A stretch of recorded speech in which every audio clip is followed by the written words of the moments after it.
Hey everyone, welcome back to another video by Camroom 5.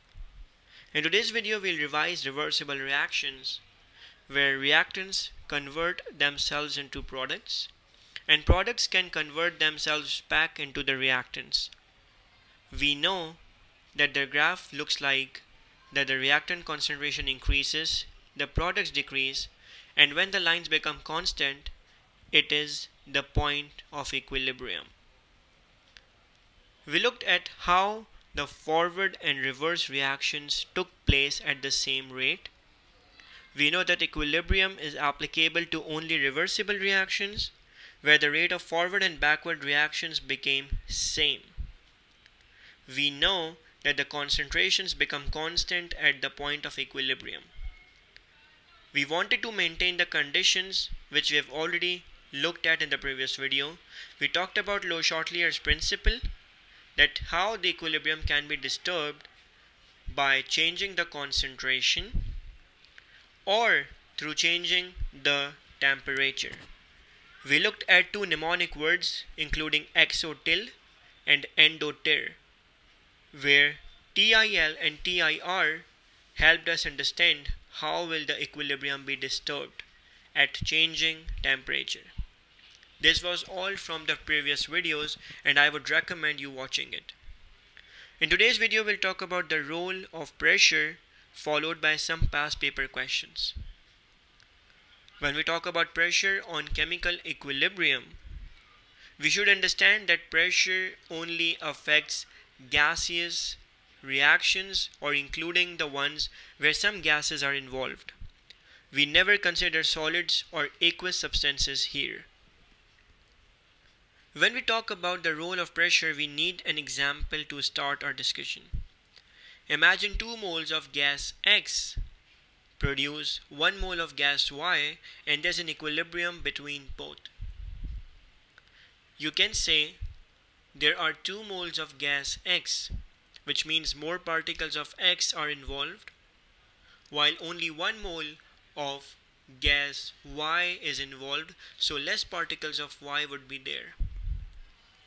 You know through Avogadro's law that more moles will occupy more volume.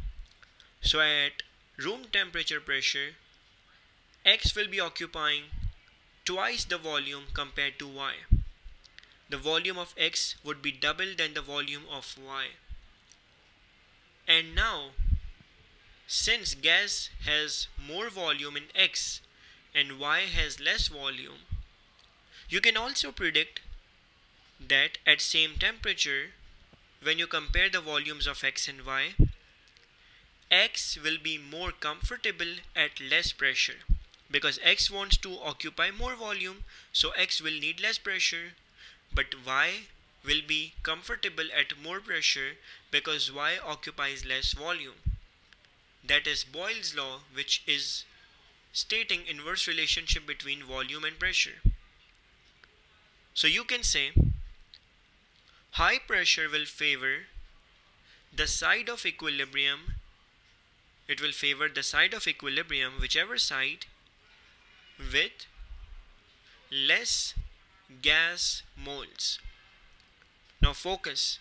High pressure favors the side with less gaseous moles because that less gas mole side will occupy less volume.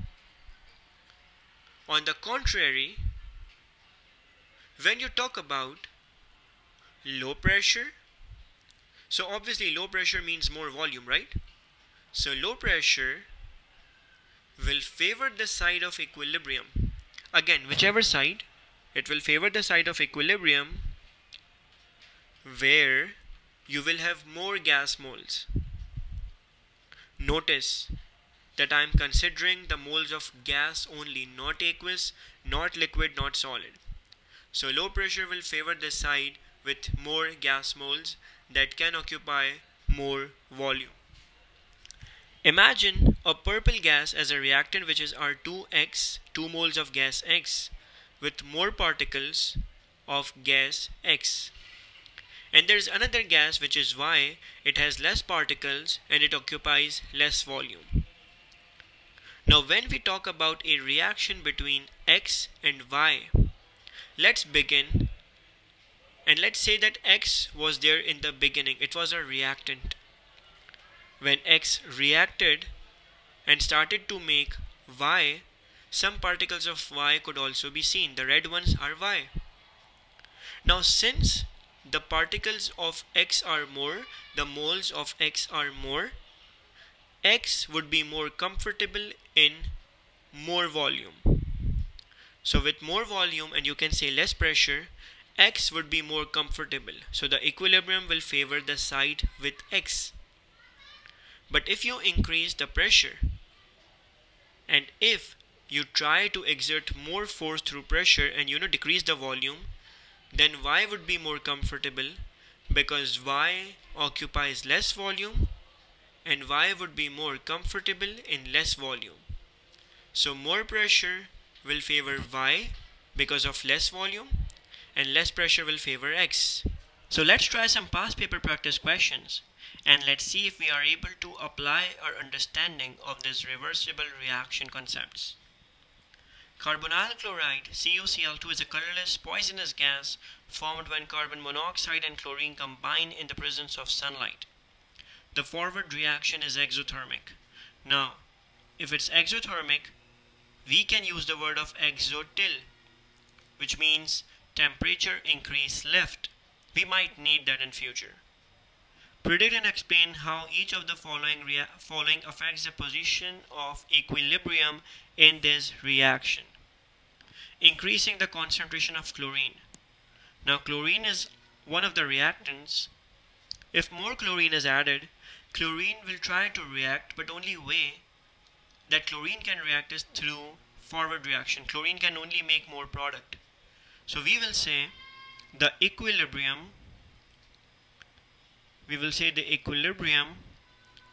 will move to the right.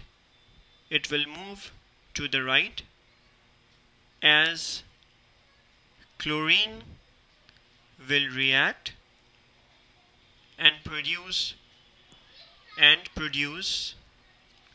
more carbonyl chloride. Increasing the pressure. Now we know that more pressure affects the less gas mole side.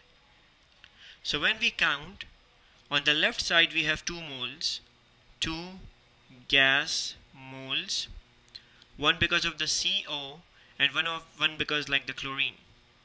But on the right side we have 1 gas mole because 1 mole of carbonyl chloride. So the side with less gaseous moles is the right side. So we will say equilibrium will move towards the right side, will move towards the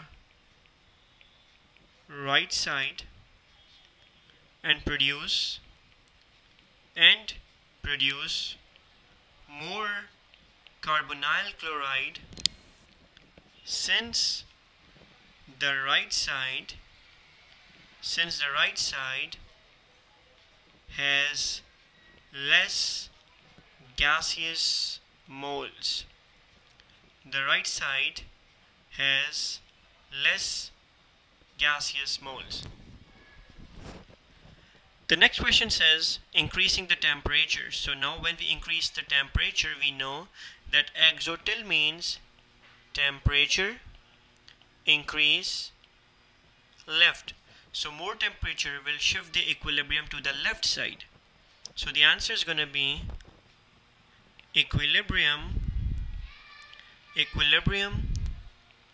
moves towards the left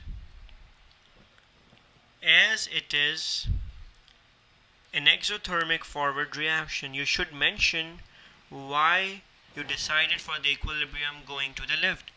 You did that because it's an exothermic forward reaction. And that's it. You don't have to mention anything else. You can say that since the equilibrium is going to the left, the amount of carbonyl chloride decreases, because obviously if your equilibrium is going to the left, all the COCl2, the carbonyl chloride, will be used up. Let's do part D. It says when the hydrogen and iodine are heated in a sealed container and equilibrium is reached with the product hydrogen iodide. So you can see this reaction is exothermic because the enthalpy is negative. Exothermic means exo, T-I-L, temperature increase left. Predict the effect of the following on this equilibrium. Increasing the temperature, so when temperature increases, equilibrium goes to the left. Equilibrium goes to the left. Decreasing the concentration of hydrogen iodide means that equilibrium will try to make more hydrogen iodide, because when you decrease something, the equilibrium tries to make more of it, try to compensate for it. So if you decrease the hydrogen iodide, equilibrium will move towards the right. Equilibrium goes to the right to make more hydrogen iodide. Let's move ahead with more questions. This question is here. It says hydrogen has many industrial uses. One possible way to make hydrogen involves the reversible reaction between methane and steam. You can see the equation. It's an endothermic reaction because of the positive enthalpy. So it's endothermic reaction, and the complete mnemonic is endo-tir, T-I-R, which means temperature increase right. The reaction is carried out in the presence of nickel catalyst. The conditions used are 30 atmosphere pressure and temperature of 75 degrees Celsius. If the temperature of the reaction mixture is increased to 900, explain what happens. So if the temperature increases, the equilibrium goes to the right. So you will say equilibrium goes to the right as it is an endothermic reaction, as it's an endothermic reaction. By the way, when equilibrium goes to the right, more CO and H2 will be produced. More CO and H2 will be produced. Let's do next part of it. If the pressure of the reaction mixture is increased, this time remember they are increasing the pressure to 50 atmosphere. Explain in terms of collision between reactant particles what happens to the speed of reaction. They are not talking about equilibrium. They are not talking about equilibrium. They are talking about the speed of reaction. So here you will say as pressure increases,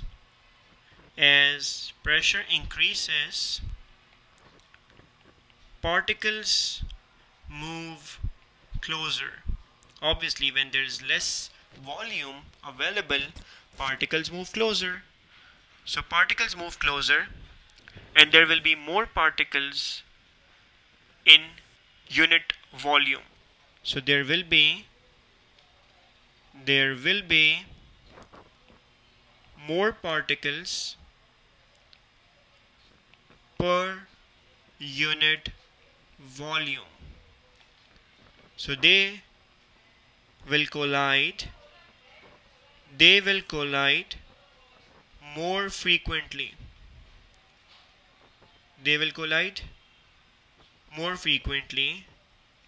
And reaction becomes faster.